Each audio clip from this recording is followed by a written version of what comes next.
Jay here, Stretford Paddock. This is the Paper Talk. As you can see, I'm not in the studio or outside Old Trafford. I'm in my kitchen. We'll be back later on, though, from the studio for the Aston Villa watch along. So make sure you are hitting like, share, and subscribe to the channel. It's pretty cold here in sunny Salford, but it is sunny.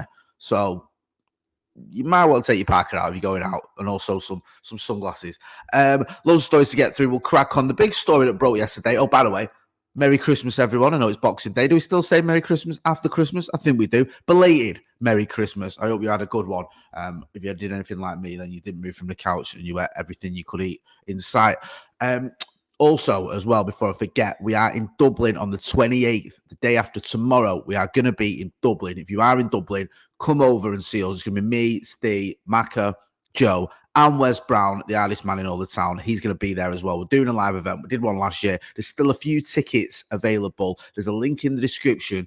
Get on it. We'll meet all you guys. We'll have a laugh. We'll do a show with Wes. It'll be a good night. We did it last year, and it was one of the best nights I've ever had. So, yeah, if you can get down there, please do. Excuse me. Still do that, mate. Remember when Paul Pogba's media team said that? When you're going to sneeze, do the dab, and everyone mocks him.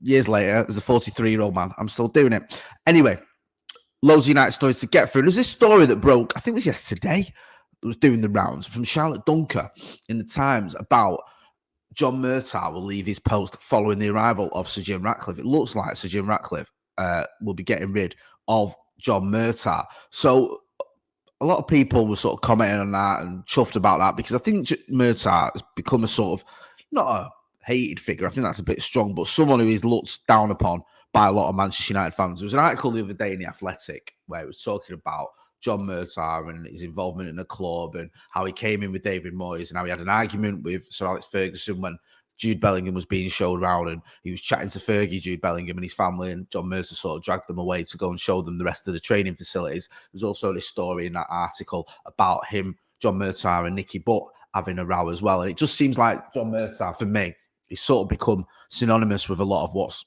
gone wrong at Manchester United. I'm not saying it's all his fault. Obviously, it's not, but he does feel a little bit like the Ed Woodward, David Moyes type era that has followed in Sir Alex's footsteps that hasn't been successful. And when you look at that article from Laurie in The Athletic, it highlights there's been a lot of sort of errors and mistakes that Manchester United have made, and Murtough might have his fair share of responsibility for that. So it looks like he could be on his way out. Get involved in the chat in the comments. Let me know what you think about that. I've never been a fan.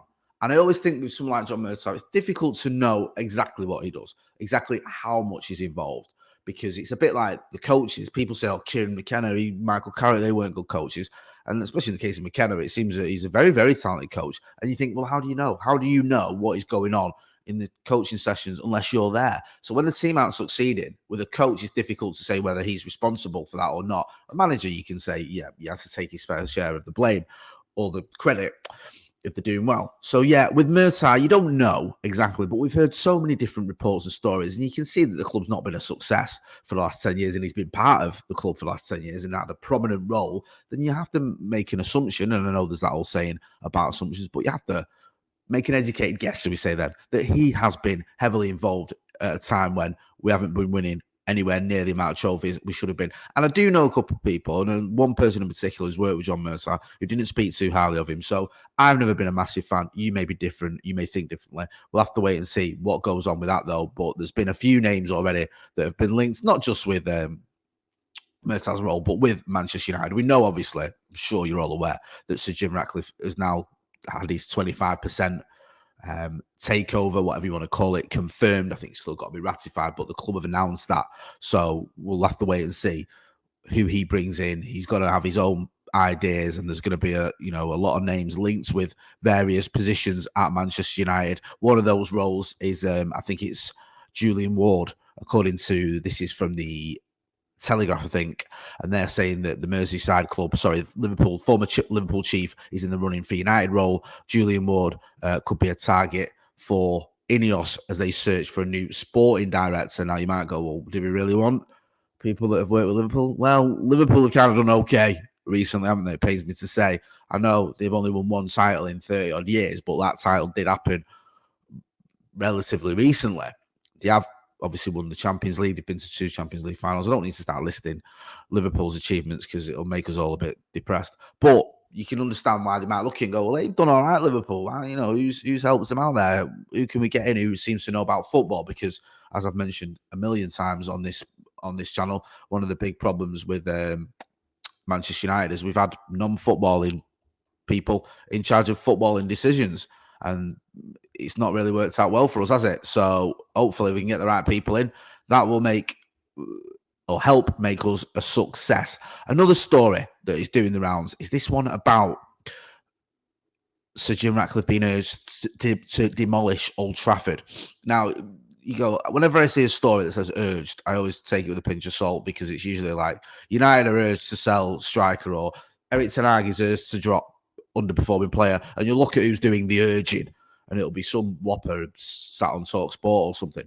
But in this case, I think these are the people that have been involved in sort of assessing the stadium, looking at the stadium and looking at what could be next for the stadium plans for Sir Jim Ratcliffe, because there's all this sort of debate going on about whether we should get rid of the stadium, whether he's going to come in and he's going to redevelop it. What's he going to do? Well, it appears he's been given 3 options. A team led, it says here in the Telegraph, a team led by Populous, the global architectural design firm behind the stunning Tottenham Hotspur Stadium, very grandiose, were appointed in April last year to create a master plan. They've given 3 options. On the table would either be a small makeover project, expansion of the South Stand over the adjacent railway, and complete redevelopment of the existing ground, or the creation of an entirely new stadium. Now, I'm in the minority here. I wouldn't mind a new stadium. And I know that gets everyone's back up because it's like, Jay, Old Trafford is iconic. How can you say that? What is wrong with you? And I understand because I love Old Trafford. It's the home of so many of my greatest memories. But I think if you built a new stadium and you built it where Old Trafford is now, you will still have those memories. And you can put parts of Old Trafford into the new stadium, like the Munich Tunnel or whatever. You can put things there. Now, people say, well, come on, man, you know, it's not going to be the same stadium. It's not going to be the same pitch that the Busby Bay's played off. For starters, it isn't the same pitch that the Busby Bay's played off. That pitch has been changed hundreds of times. Also, when I've been to new stadiums around the world, I still don't think those clubs have lost their history. When I go to the Allianz Arena in Munich, I didn't think that, oh, well, Munich have lost all their stature and history now because they've got a new stadium. I went to Atletico last season. They've got a new stadium. I know they're not the same size as Manchester United, but they're a big club. I don't always think it means that you've lost all your history. And I think new stadia can be everything you'd want. It can be state-of-the-art. It can be a ground that's fit for purpose and proper. And I don't know if Old Trafford is those things. Get involved in the comments in the chat because I know it's quite an emotive subject. And I know I've lost the room now because everyone will be like, oh, Jay, what's up with you? But I'm just being honest. Obviously, we've got the Aston Villa game later on today. We're going to back for that. Make sure you check out the link in the description to Dublin as well. Any more developments, we will keep you posted. If you're not doing as well, subscribe to the channel. I've been Jay Motty. This has been The Paper Talk from my kitchen on Boxing Day. Thanks for watching.